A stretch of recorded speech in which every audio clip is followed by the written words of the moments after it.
Dokter spesialis ortopedi Ferdiansyah menyebut pengobatan alternatif harus diuji dan dibuktikan terlebih dahulu supaya tidak mengorbankan pasien. Ferdiansyah juga meminta agar pelaksanaan pengobatan alternatif harus diawasi. Apapun yang kita kerjakan itu harus ada monitoring, itu yang paling penting sebenarnya. Jadi terapi alternatif itu kita nggak menutup mata, mungkin ada yang bagus. Saya ngomong mungkin jadinya, karena nggak ada bukti. Nah, kalau bisa disaintifikasi, dibuktikan, contoh ya, yang sekarang udah masuk ke ranah yang terstandar, akupuntur. Dulu kan bertahun-tahun lalu itu kan dianggap terapi alternatif, sekarang sudah ada loh, dokter ahli akupuntur sudah ada. Karena sudah jelas bisa dibuktikan dan selanjutnya, ya. Jadi dalam hal ini memang yang paling penting adalah bukti lah. Kalau memang belum ada bukti ya sebaiknya ya ke rumah sakit memang. Jadi kita bisa melihat ada tata cara atau standar untuk menilai terapinya ini bagus atau tidak bagus.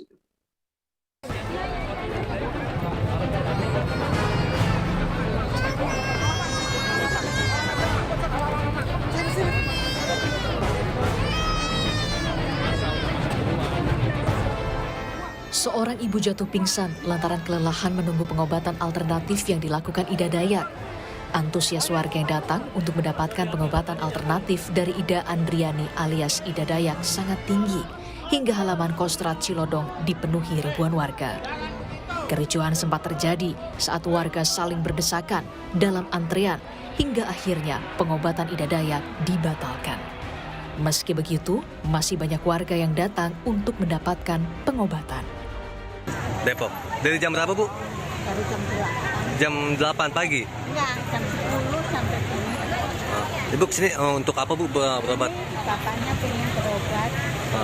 Penyakit apa yang di... Sudah berapa lama, Bu? 2 tahun, mau 2 tahun.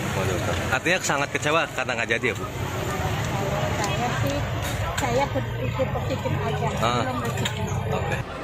Sosiolog Universitas Indonesia Ida Ruwaida menilai jika antusias warga untuk datang ke pengobatan alternatif Ida Dayak merupakan sebuah fenomena sosial yang harus difasilitasi dan diatur pemerintah agar tidak menimbulkan kericuhan. Hanya sekedar akses layanan, tapi kan treatment untuk pengobatan, treatment atau pengobatan untuk penyakit-penyakit tertentu kan memang kalau secara medis butuh waktu kan begitu ya. Butuh waktu dan bahkan sebetulnya kalau kita lihat dari perspektif medis, mungkin dianggap ada yang sebetulnya tidak bisa disembuhkan atau harapannya tipis.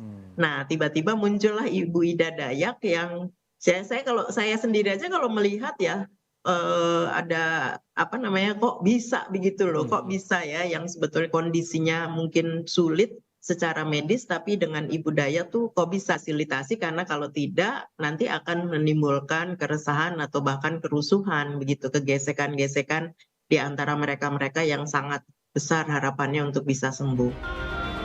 Ida Andriani alias Ida Dayak melakukan aksi pengobatan dengan ritual menari dan mengoleskan minyak ke tubuh pasien yang sakit. Penyakit yang diobatinya diantaranya stroke, patah tulang, hingga kesulitan berbicara. Dalam praktiknya, Ida tidak memungut biaya dan hanya menjual minyak. Tim Liputan, Kompas TV.